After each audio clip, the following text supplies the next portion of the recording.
Hello everybody, this is Sabine again from Sabine Granston Health Coaching.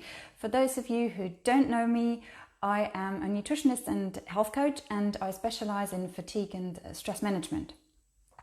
Today's video is about hay fever. Now, if you have hay fever, you probably know what the symptoms are, but I'm going to tell you anyway, because if your symptoms are anything worse than the ones I'm going to tell you now, then chances are that there's probably something else involved, like a food allergy, or that definitely needs to be checked out. So symptoms vary from a sore, puffy, itchy, watering eyes to constant sneezing and a runny nose. So not very nice. What causes hay fever? Hay fever is an allergic reaction to pollen. About 13 million people in the UK suffer from it, and probably more than that.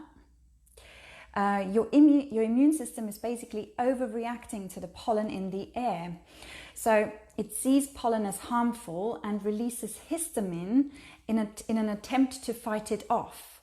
And that causes inflammation in the body. Now, if pollen were something really harmful for the body, this reaction would be correct. So for example, at the site of injury, histamine is produced to increase the inflammation at the site of injury and to fight the infection and to help with the healing process. But with hay fever, the body is overreacting and it mistakes the pollen for something harmful. So what can you do to reduce your symptoms naturally? I have 5 tips for you today in this video, and probably about 6 or 7 more in the blog on the same subject. And I'm going to put a link to my blog at the bottom of this or below this video after. So my 5 tips today. Number 1, onions and garlic. They are high in quercetin, and quercetin is a natural antihistamine. So you'd want to increase your intake of onions and garlic, and that then lowers the histamine level in your body naturally.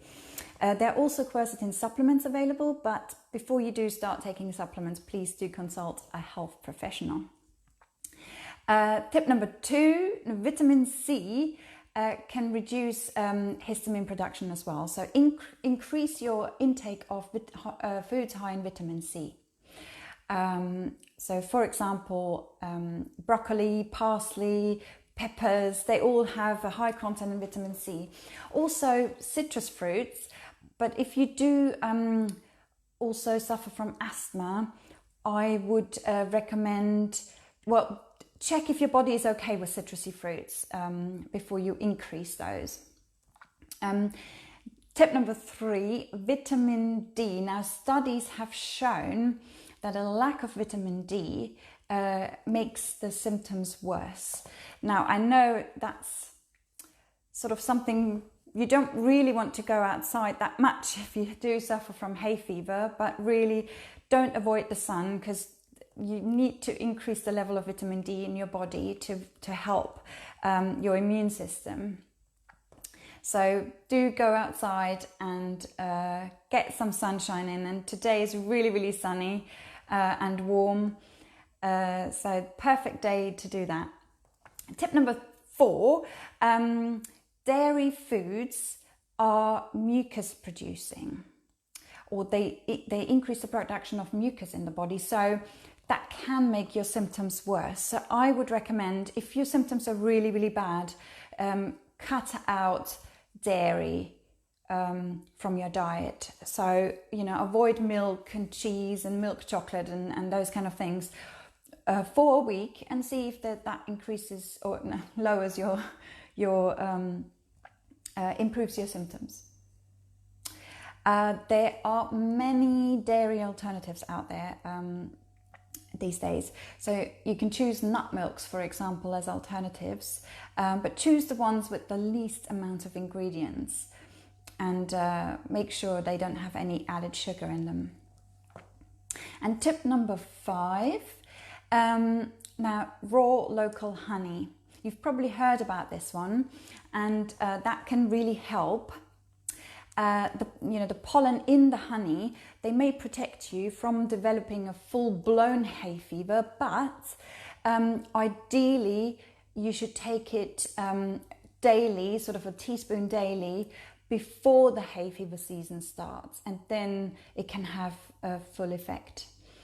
So I hope you find those 5 tips helpful. Give them a go and see if they reduce your symptoms.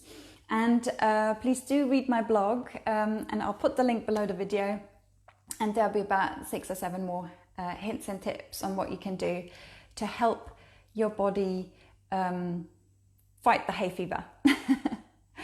Thank you very much for watching. Bye bye.